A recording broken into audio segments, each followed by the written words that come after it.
got two compact sedans. They've got a lot of similarities, such as the displacement of their engines, but a whole lot of differences. And if you've been in the market for something with a little bit more of sporty spice to it, well, you may want to watch this video.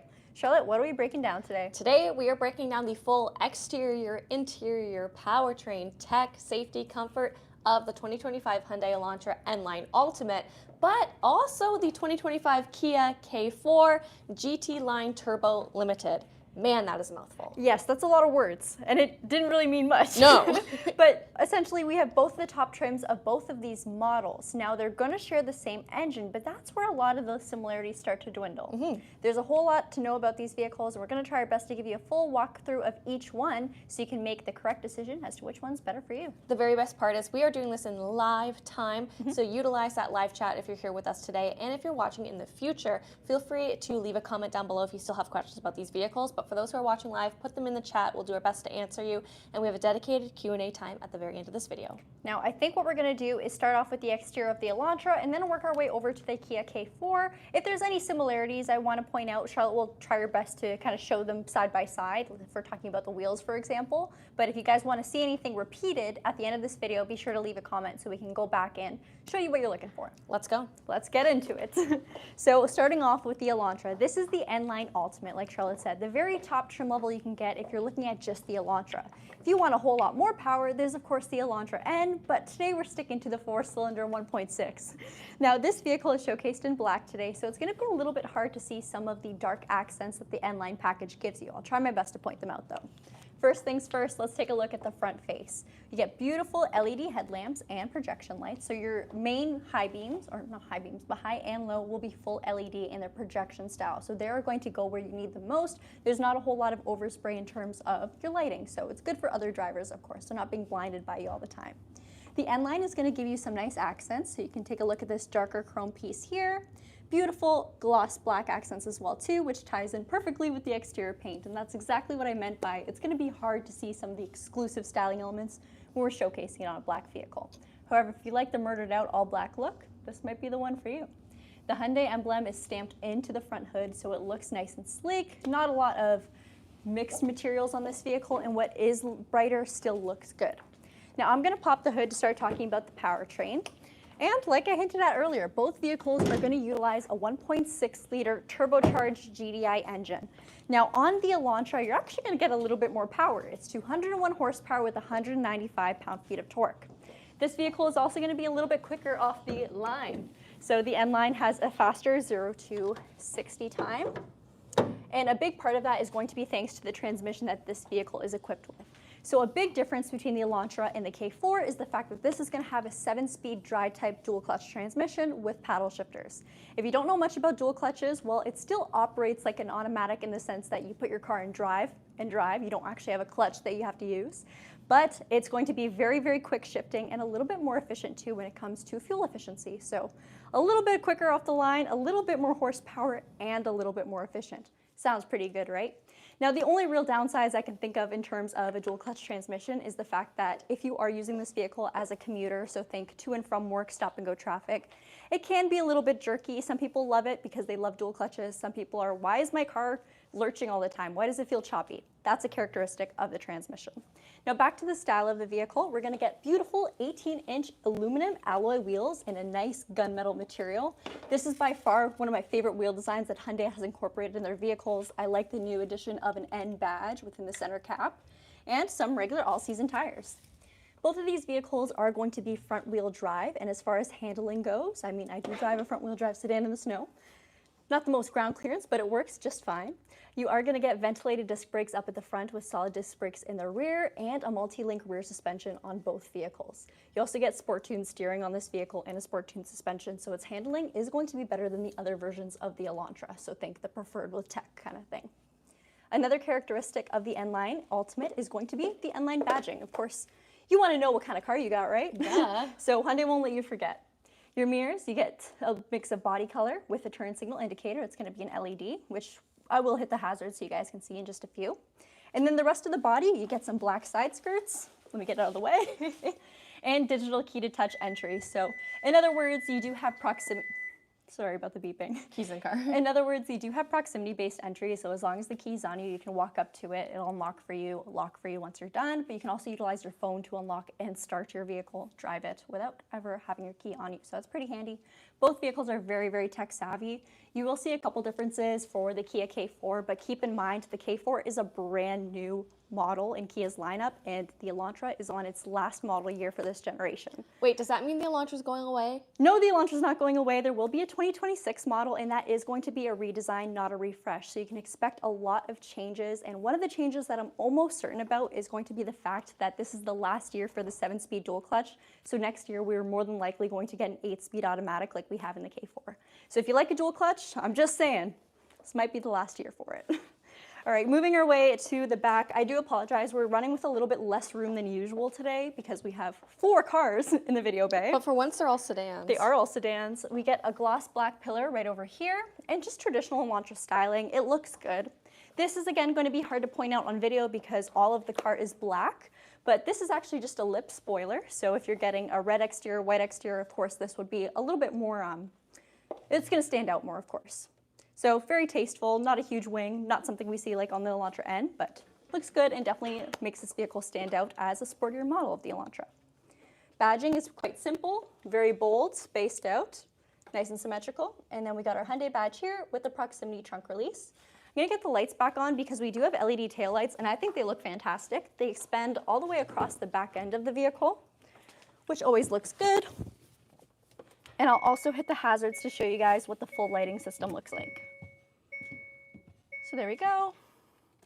Hazards here. Charlotte, do you mind going to the front to show Not at all. what our indicators look like? So you can see them here on the mirror. So love having an indicator on our mirror just for extra visibility. Then we'll move down to the front. Now 0 to 60 for this vehicle is 7.1 seconds. So again, quicker off the line. The Kia K4 is going to be 7.3. Now, if you're just buying this vehicle because you want a comfortable yet a little bit sportier sedan, will that really make a difference for you in your day-to-day? Probably not, but just in case you were wondering. For the K4, like I said, brand new model for the Kia lineup. If we were doing this video last year, we would more than likely be comparing the Elantra to that Kia Forte at the very end, that beautiful orange color. But now we've got the K4 and no more Forte. So like I said, these vehicles are going to have a lot of similarities, but here are the differences. First things first, styling. The K4 definitely stands out in regards to different looks to it. It's kind of a love it or hate it type situation. I think it's just very, very new, so a lot of people may not be used to it yet. The lighting system is completely different than what we're used to, and I will turn that on right now. You're still going to get full LEDs. But a huge change in the appearance of the vehicle is going to come thanks to the amber daytime running lights. So unmistakably, you can't miss those. You also get LED fog lights on this vehicle. Fog lights are not available on the Elantra. In terms of tech and safety, you do get a couple advanced functions on the K4 that are not available currently yet on the Elantra. So things like a full 360 view camera, blind view monitor, and highway drive assist 2. If you'd like to know what highway drive assist 2 is, it's essentially just an advancement of the previous generation that the Elantra does have, and essentially it's going to allow you to monitor your speed, go into stop and go traffic, but also do automated lane changes for you. So just a little bit more advanced. However, it is anticipated we will see that in the Elantra next year. For styling, you do have a little bit more lighter accents, so while the Elantra kind of went into a darker chrome finish, we have a bright finish. Lots of gloss black, which stands out with this morning haze exterior color. Radar plate down here. Now this is going to be for your forward collision avoidance and your highway drive assist. It is worth noting that the Kia K4 does have an advanced version of collision avoidance as well too, so it works in junctions, lane changing, oncoming traffic, that kind of thing, and then of course still pedestrians and cyclists. That is a fairly big change from the Elantra, which only has the ability for junctions, pedestrians, cyclists, and vehicles, so no lane changes or oncoming traffic kind of thing. All right, another little change is going to be the lip of the vehicle, so we do have a dark finish here. Probably going to be hard to pick up on camera because our quality is never that good on live streams, but nice look. So lots of gloss black, a little bit of dark chrome, and a fair bit of light finishes as well too. I like how, if you'll notice on the front, they still kind of have a lot of similarities, just with the DRLs blending seamlessly across the grille. You can see they both have the cream, not the chrome. Of course, the biggest difference being that amber DRL, but I love amber DRLs. Now, you may notice there's not a lot of badging on the Kia compared to the Elantra. There's not necessarily a lot of N line here or there, or in this case it would be GT line, which, I mean, you might love it, you might hate it, but I do think, especially when we hop into the interior of the Elantra, there's a little bit more of a sporty edge to it, where this one's kind of more of a comfortable, yet a little sporty vehicle. Speaking of a little sporty, we still have that powertrain, that turbocharged powertrain. So 1.6 liter turbo GDI. But this time we got a regular 8-speed automatic. Now the emphasis on this vehicle is going to be smooth, so we can get a much smoother shifting experience. Definitely my choice if you are someone who prioritizes comfort over performance and power, but you still have enhanced power performance compared to the 2-liter version of this vehicle. So 8-speed automatic transmission, you still get paddle shifters, you do get a multi-link rear suspension as well too, so the handling is great. Really good sound as well too, so not a lot of road noise in this vehicle. The insulation within it and the seat comfort is amazing. We'll quickly take a look at the wheels. So same size, these are 18-inch alloys, but they go for a gloss black finish instead of a gunmetal matte. All-season tires, and of course it's front-wheel drive. Surrounding your wheel wells is a nice bit of gloss black, so definitely shines a little bit more of a sleek look, and you may notice a parking sensor on the side too. So this vehicle actually has front and rear parking sensors and side sensors. You also get the 360 camera like I mentioned earlier, so one in the front grille, one on each mirror, and then one of course in the rear. For your mirrors, they are gloss black, so not body color, with a little bit of that silver finish. And then for our door handles, they are body color, also with proximity entry and digital key entry. Much larger sunroof on the Kia K4. You'll see a better look at that when Charlotte takes you on a tour of the inside. And a nice big change is the fact that we have a pillar-mounted door handle. So a little bit of a different look, allowing this vehicle to have a very fastback-like style. So the Elantra very much looks like a sedan. The K4 looks a little bit more fastbacky. And I feel like this is a really polarizing area right here, the quarter panel. Some people are going to love it, some people are going to hate it. But you can't deny it doesn't form opinions. It's different. No, I do like it, but I understand a lot of our viewers are saying, oh, I want the Forte back. I think everyone was just comfortable with the Forte. It wasn't too controversial. It looked good. It had been around for a long time, too. It's been around for a very long time. And to be fair, when the Forte was refreshed for 2022, they didn't make that much changes. For the brand new K4, it was a huge change. Taillights, they don't expand all the way across, but they are LEDs. We do get a mix of a nice gloss black panel here, housing your camera and your trunk release. Rear parking sensors, so very handy if you are garage parking, and a nice bit of gloss black along the diffuser. I want to make a point about exhaust, so this is going to be a little side-by-side situation. So the exhaust on the Elantra definitely looks better. It's an exposed exhaust, so you can actually see it. It's twin tip, so single-sided twin tip exhaust. It does actually have quite a nice note to it as well too, of course from stock. Nothing that's going to annoy your neighbors, but something that will put a little smile on your face. A lot of gloss black along the diffuser too, with a slight bit of a chrome piece around. Now we'll do a quick pan over to the K4's diffuser. You can see it's not exactly housing the exhaust in an exposed way. The exhaust is downward facing, and that is all. You can't see it. But again, clean look. This vehicle, like I said, it's got a bit of a sporty edge in terms of performance, but it's not overwhelming. But neither is the Elantra, to be fair. It's a lot of fun, but it's nothing in your face kind of style like the full Elantra N. Trunk. Both vehicles have a fairly large trunk with a seemingly small opening, but you guys, it works. You make it work. Underneath here, you do have a compact spare tire, where in the Elantra, you have a mobility kit. Mobility kits are great because if you do get something in your tire, you can do a quick patch and get back on the road in probably 30 minutes. And then spare tire, if you don't know how to change one, then you're stuck. Oh, I just hit my head. Oh, where I got is it. Shirley, Thank you. okay. I can see it. There we go. There's your mobility kit. Mobility. Right. Jake would like to see the indicators for the K4. Yeah, for sure. I'll turn those on. And then, again, nice look at the taillights. Both of these vehicles are, of course, still going to be fuel efficient. So do brakes and then indicators. I'm going to come around to the front. Okay, are they still on, or am I seeing the reflection of the Elantra? So I did mention that the Elantra is going to be a little bit more fuel efficient. It's rated at 7.6 liters per 100 kilometers, and the Kia K4 is going to be rated at 8 liters per 100 kilometers. The Kia K4 is about 1 inch wider, just under 1 inch actually, than the Elantra, but the wheelbase and the length of these vehicles are the same. You'll notice inside, both of them are going to have just about the same amount of comfort in terms of dimension. So space-wise, they're main competitors, you guys. All right, Charlotte, are you going to start off with the Elantra? I'll start off with the Elantra. Okay, let's switch. That probably makes the most sense. All right, so let's take a look on the interior, because obviously one of the biggest differences between these vehicles on the outside is going to be their styling, but the inside, you're really going to start to see the feature differences and the tech differences. Oh golly, it's going to be a little tight opening the doors. Yeah, I'm going to come behind me. I'm just thinking about that right now.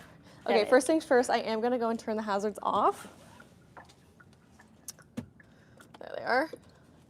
Okay, so let's take a look at the door first. You're going to notice that we're continuing that darker look on the inside as well. So we're going to have some sporty red stitching, but everything else is going to be blacked out in a mix of materials, whether it's more of a synthetic leather, whether it's going to be a black plastic, and everything looks quite good, even your door handles, so that more darker gunmetal.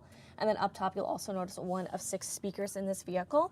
We have a premium sound system, Bose in the Elantra. We're going to see Harman Kardon in the K4, which we'll show in a couple minutes.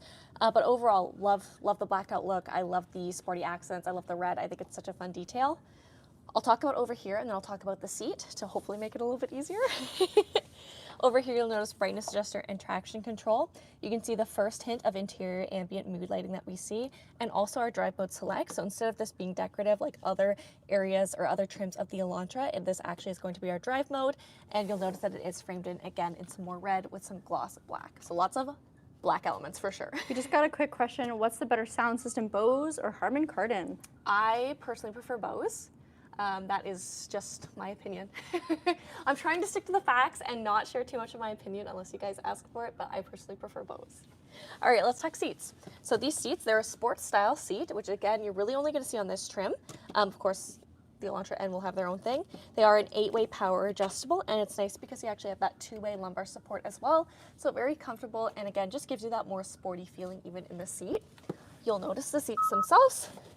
Again, great detailing here, especially on the sides, on the flanks of the seat. We're gonna have some N badging in the center as well, and that red stitching, again, looks really good, quite comfortable as well, I will say. These main seats are going to be heated as well. Do you wanna come around? For sure. Okay. All right. So definitely a lot more red and sporty accents in the Elantra when it comes to styling. Tell me about your passenger seat. So passenger seat is manual. You get the same beautiful stitching as Charlotte's driver's seat. So you can see the perforation, the quilting, the N badge, and then you have the backrest adjustment, but no height adjustment. All right, I lied. I am gonna inject a little bit of my opinion, but this is just my opinion, so don't take it too much to heart. Personally, I find the cabin of the Elantra to be a lot sportier than I do of the K4, and a lot of that has to do with just how it's configured. I find it to be a lot more driver-oriented, just in the sense that everything is really facing towards me. It has a slight angle towards the driver, making it very easy for me to use, but sometimes, because of this right here, Gabby can feel a little bit excluded sitting in the passenger seat, even though, of course, it is still easy to use all of the controls, don't worry. All right, directly in front of me, we have our steering wheel. Again, we have that mix of perforated leather. It is leather wrapped and heated with N badging. And behind the steering wheel, we're also gonna have our paddle shifters. Both vehicles are gonna share the split between our media and our driving controls. And again, a little bit more of a sportier style here with the flares out for the sides. Behind us, lighting stock, wiper stock, pretty straightforward. And in front of me, you'll notice I have a 10.25-inch screen, and we are operating with a different type of software. So both vehicles have different screens and different software, and that's gonna actually change the application of a couple of different items in the vehicle. Now, personally, I really do like this software. I find it to be good, very responsive, and I like that you can actually go and change your cluster theme too, just overall adding to more sporty effects. And of course, that is not exclusive to just this trim. Now, for media,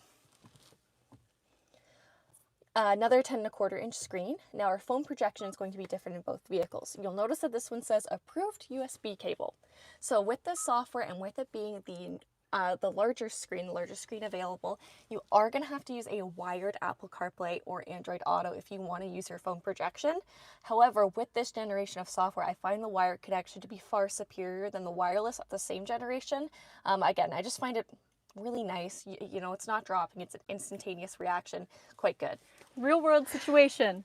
If you ever drop your phone and you have wired CarPlay, so let's say your phone slides somewhere under the passenger seat. I was talking about this earlier this week. You just fish it out with the cable. Yeah. Wireless CarPlay, you can't do that. It's gone. It's gone. That happened to me because in my Sorrento, it's got wireless, and I did lose it.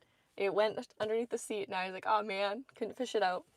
A couple other points worth mentioning is the fact that you do have integrated navigation in this vehicle that starts in 2 trims below.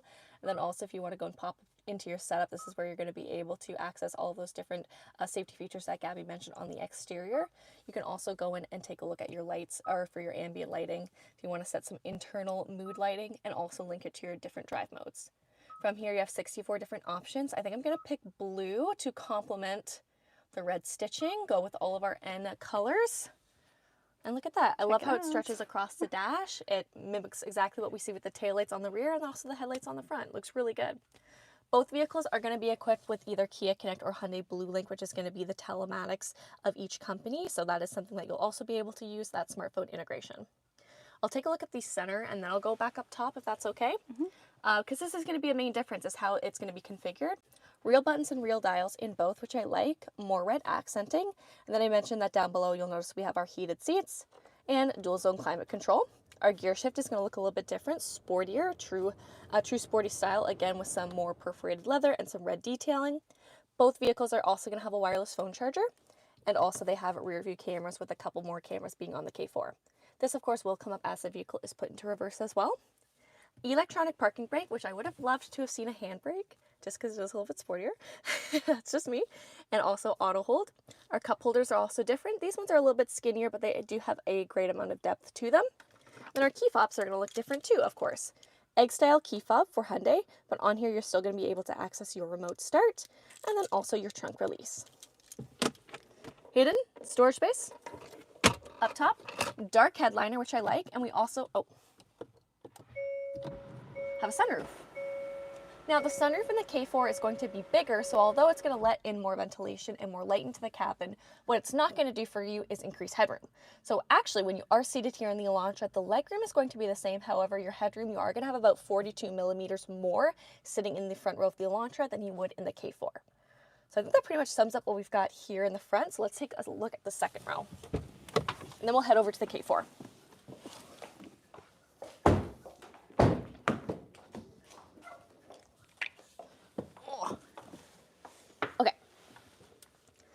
Second row, still very nice, perforated leather. I like red stitching. I like, as we all know, you'll notice in the center, drop down armrests with cup holders, very comfortable. And we have 3 sets of tethers up top, 2 sets of lower latch anchors. Here, for amenities, you'll notice we have a pocket, and our seat backs, they are going to be a black plastic, so very easy to wipe down. And down below, you'll notice that we have dual USB-Cs. All right. Legroom, actually back here. So they're going to share the same amount of legroom. However, because of the difference in the size of sunroof, you're still going to have more interior headroom when it comes to the Elantra. All right, K4 time. All right.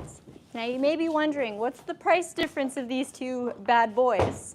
Well, the Elantra is priced at $31,699 Canadian, and the Kia K4 GT Line Turbo Limited is $34,495. Now it is worth noting that the Elantra, this is the only trim level where you can get the 1.6 liter turbo. So if you want that powertrain, you're stuck with this trim. You're not really stuck with it. It's a great vehicle. Nice save. For the Kia K4, there's actually 2 trim levels that give you the 1.6 liter turbo. So there's a GT Line Turbo and a GT Line Turbo Limited. The GT Line Turbo is actually priced at $31,495, making it a little bit more affordable than the Elantra N line. We don't have one yet to film though. No. A couple other things and differences when it comes to just the variations of these vehicles. The Elantra is currently available as a hybrid vehicle, so if you want to save and get that efficiency at the pump, you can definitely do so depending on the trim that you're looking at. And the K4, although we do not have a hybrid variant yet, hopefully, that's speculation, we are anticipating seeing a wagon. However, no official release times have been released at this time. Release times? Yeah, not released at this time. Yeah. I just want to make sure they understood. All right, let's take a look at the door because we are going to have some big differences. And right off the bat, you'll notice that we're playing with a little bit more of the light and dark contrast than just the whole dark and red look that we see. So chrome door handles, you'll notice also that our convenience controls are going to be located on the side of the door. So these two are gonna have heated and ventilated seats in the front, heated steering wheel with 2 levels of heat. And then you'll also notice we're gonna have integrated memory seats in the sedan, so you can set actually 2 per user profile for a grand total of 6. Wow, that's a lot. Great for a multi-driver household for sure. We have some white banding here, which again, I think looks really good. Our mirrors are electronically controlled on both vehicles. And then also our windows, we have the front 2 are gonna be one-touch and obstacle detecting, as opposed to in the Elantra are only our driver's side mirror. It's gonna be a one-touch obstacle detecting. Harman Kardon sound system, you can fact check me on that, it's right there. There she is. And then again, I'll show over here and then I'll move to the seat again. We're still gonna see a little touch of interior mood lighting, so that's gonna be your ambient lighting and some nice detailing here on the dash. Brightness adjuster, some dirt, that's complimentary. And then also electronic parking brake with your traction control. All right, the seat itself, 8-way, power adjustable, including that 2-way lumbar support again. And these are very comfortable seats. These seats, the way that they're built, they have a lighter frame, which allows for more padding. So you're gonna really feel that cushiness as you lean back, and the great part is that it extends to the back seat as well. You notice they have a 2-tone design. Now, a lot of people are worried about how this is gonna clean up. Personally, that's not something I'm worried about. If worst case scenario is leather guard it, and just, if you see something, just try to wipe it off. If you just dyed your hair a really funky color, you might want to put a bag over it. Put a shower cap on. Yeah, put a shower cap. Shower cap and bag. We'll also have some nice GT line badging or debossing in the center of the seats. Very comfortable. They look really good and they feel really good. I saw Ryan mention that the K4 definitely has a couple more convenience functions that the Elantra doesn't have. And at this point, yeah, it's true. This is also a little bit more expensive than the Elantra. Definitely. So if you like something a little bit more performance focused and you're okay with getting rid of some of the creature comforts like ventilated seats or memory seats, definitely go for the Elantra. But if you don't, then don't. All right, and again, the next year's Elantra will probably have a lot more competitive functions to put it way more. Yeah, I don't want you guys to watch this video and think that we're harping on the Elantra or anything like that. You gotta remember, it's a entirely new vehicle that has the latest and greatest tech versus an outgoing body style where we're seeing a refresh.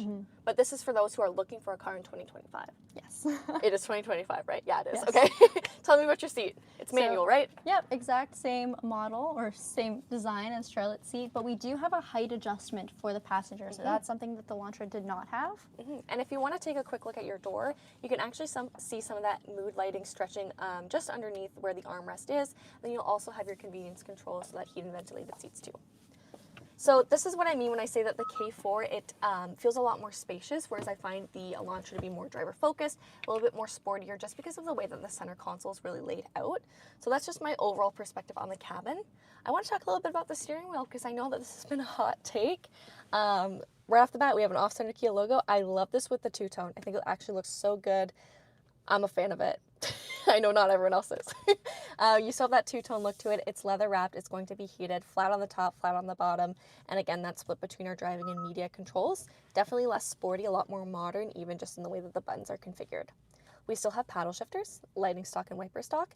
And directly in front of me, we're gonna have one of 2 12.3-inch screens. Now, it's gonna look different. We are operating with a different software. And I love this software. It's absolutely one of my favorite things. But before we talk about what's on that screen, we got to talk about one more screen.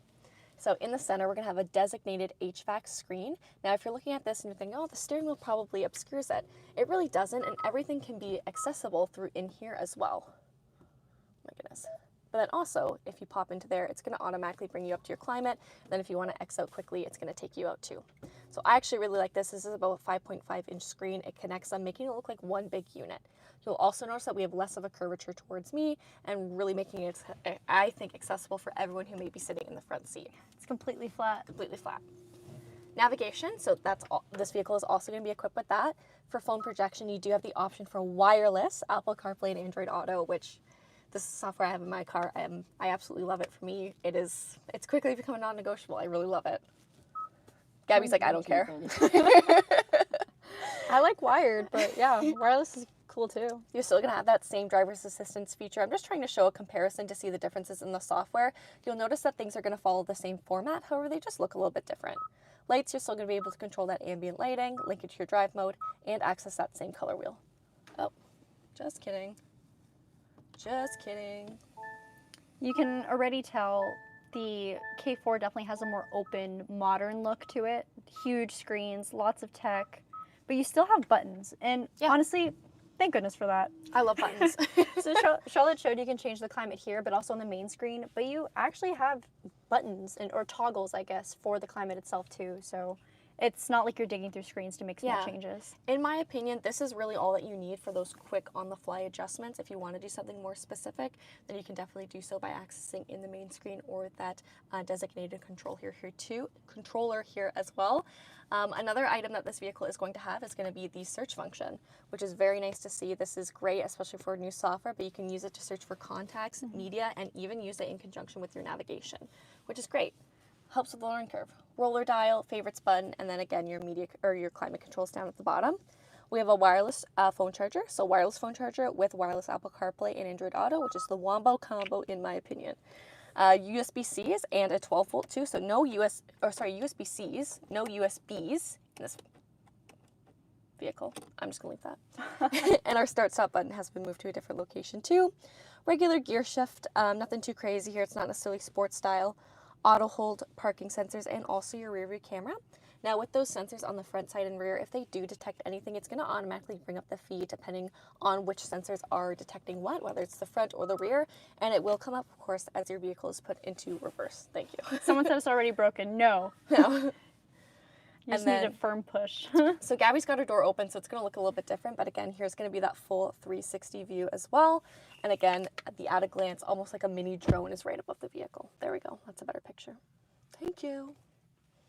Cup holders, definitely a difference here. These ones are quite larger and can really be used for more than just your drinks and can be used more for storage. They are guillotine style. Our storage space, you'll notice, decent amount. It's pretty comparable to what we see in the Elantra. And then up top, still a dark headliner, but we're going to have that bigger sunroof. It's large. It's big for a sedan. Like, that's really big, guys. We got a question about what's different on the GT Line Turbo versus the GT Line Turbo Limited. Probably we'll answer that at the Q&A. We'll finish off the back seats and then... But that is a great question, so hang in there. Yes. Key fob, slim profile, looks a little bit more modern in my opinion. From here, you can still do your trunk release and also auto or remote start if you want. I'm going to briefly turn the vehicle on to show you guys the blind view monitor. So as you indicate a turn, it's going to give you a live feed based on those cameras from the mirrors. All right, second row. Careful not to hit the mirror of the Elantra. Oh yeah, I know. And then pillar mounted door handle. Now I will say, personally, I find the amenities in the second row to be stronger in the K4 than they are in the Elantra. You have the same great legroom, a little bit less on the headroom, only by about, I think, 7 millimeters, so nothing too crazy. The seats, I will say, are quite comfortable, again, because of that excess padding.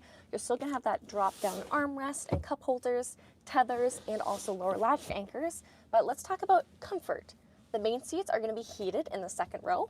Also, the seats of the front, they're going to look a little bit different, and that's because they're dual purpose. These are actually designed to either hold your coat or put a bag. That way it doesn't have to take up any of your legroom down on the ground if you want. We also have rear ventilation coming back here, which I'm a really big fan of, and those same dual USB-Cs. So very strong back here. I definitely really enjoy it. Same legroom Same legroom. as the Elantra? Yeah. That one's got leading class. This one has class leading. Right. Okay, let's do a little wrap-up Q&A, probably back to our front desk. And yeah, if there's anything we missed, now's your chance to ask us live. If not, if you're watching this in the future, let us know in the comments if there's anything you'd like to know, because we check them every day. All right, but first to answer your question about the GT Line Turbo versus the GT Line Turbo Limited. So the Turbo Limited that we have here is the one that's priced at $34,495. It's going to add on the 360 camera, the blind view camera, the memory seats. Digital key, Yep. Harman Kardon sound system, ventilated seats. It's also going to add on highway drive assist level 2, forward collision avoidance 2, so a couple advanced tech functions in the vehicle. Someone also asked which one's better on gas. The Elantra is a little bit better on fuel. What else, Charlotte? What else? What other questions do we see? Sorry. So I just walked in. I was trying to cue them and let them know. Don't. We're still filming. I guess we are filming at a different time than usual today, so the dealership's all kind of messed up. Yeah. They're like, why are they here right now? Warranty on the display. Do you remember how long our screens are? 36 It falls under technology, 60,000. Okay, 36 months, 36, 60,000. whichever comes first. Yes, correct. Does any trim of the K4 have a heads-up display? No. So I've heard some rumors going around at that. I saw a comment earlier this week saying that in the Spanish manual, it showed the K4 with a heads-up display. So I'm not sure if that's the case on other markets. However, here in North America, that's not something that we see. Are you guys going to do an electric car review? We review every single vehicle in the Kia Hyundai lineup for the Canadian market, that is. So we've done tons of electric vehicle reviews. Ioniq 5, Ioniq 6, EV6, It's actually a good time to let you guys know that if there's a specific vehicle you're looking for, we have a designated playlist on our channel. So simply search up, Hyundai Ioniq 5. You'll be able to find all of our videos on the Ioniq 5. I'm such a Hyundai fan that I picked the Elantra before I even watched. You're real for that. Should we do, so we both love both of these vehicles. Yeah. Let's do a quick fire of our favorite things of the Elantra and our favorite things of the K4. Elantra. I love how dark the interior is. I love a dark It is moody black. It's dark in there. The dark headliner, the dark seats, red stitching. I love it. That's my personal favorite. I also think the gear shift is way cooler. I agree with you. So. I love the sportier accents that Hyundai does. I think that they do sporty, I want to say better, but that's probably subjective, and that's my opinion. Again, what else do I love about the Elantra? I like the placement of the Drive Mode Select. I think that's fun. I think that's sporty. It's different, and that is cool. I think that they have a brighter ambient lighting as well. Not necessarily that it's like better, but I think I prefer the design of it. And yeah, there's a lot that I really like about the Elantra. I like the dual clutch as well, but I know that's kind of a hot take. And then for the K4, I love the comfort of it. So it's definitely by far a more, at this point, a more comfortable vehicle. I love the software. I like the back seat. I do think the back seat is better on the K4. So if you are driving, frequently driving with other people and using the back seat, I think that this is probably something that would take the cake if that was my main objective. Also, multi-driver, if you're sharing the car with somebody else, memory seats, pretty nice. Yep. Let's see. Charlotte did mention the fact that the Elantra comes as a hybrid, and at this point the K4 has no hybrid on the radar. So I will say, if you value your performance at the fuel pump instead of maybe what's under the hood, then the hybrid's a fantastic option for the Elantra. Yeah. You should do a video on a mobility kit and how it works. We actually already have, so that is on our channel already.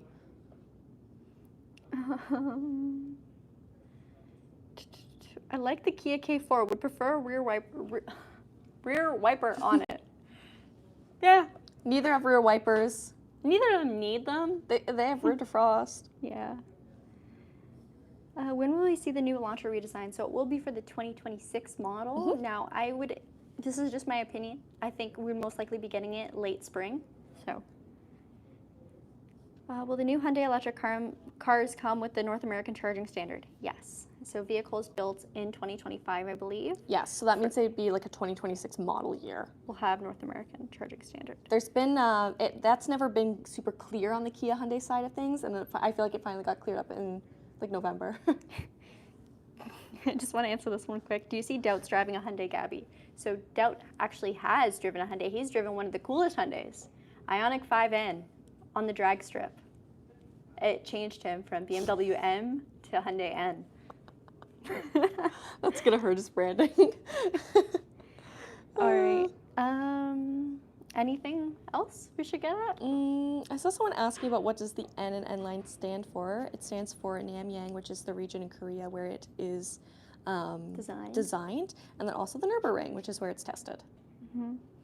Ryan said neither have our performance exhaust, so no point. Yeah, I mean, we could start it up, but number one, our audio quality and also the fact that these vehicles are stock exhaust, you're probably not really going to be blown away by the sound. I will tell you though, these vehicles do have a little bit more of a chime to them than the 2-liter counterparts. I just want to ask this one, or answer this one. Wireless CarPlay update for Hyundai high trim, still no news I can find. Let you know. If you have the 10.25-inch screen, there is not going to be a software update to get wireless CarPlay on vehicles like this. It's not just a software update, it's hardware as well. So it will not be done. That's not something that will happen. There is, if wireless CarPlay is a huge deal to you, there are adapters that you can get on Amazon. You've done a video testing them out. We have tried them. Now, I hate it. Again, I thought it was a pain in the butt. But if it's something that's a deal breaker for you, try them out. Again, that is something that's probably worth getting a more higher rated one. It might cost a little bit more, but it'll save you just the headache of it constantly dropping and that kind of thing. Yeah. So, all right, I think that's it. All right, you guys. It's been a long video, so thank you guys. Thank you for watching. We hope to see you on tomorrow's live stream, and I think we might even have a Kia Soul in the video bay tomorrow. Not to spoil anything. Hey, Soul, sister. That's probably one of the rarest cars we have on this channel. Oh, that's facts right now. The rare and elusive Kia Soul. Ooh, all right. Be there, be square. Bye. See you guys tomorrow. I'm having issues ending.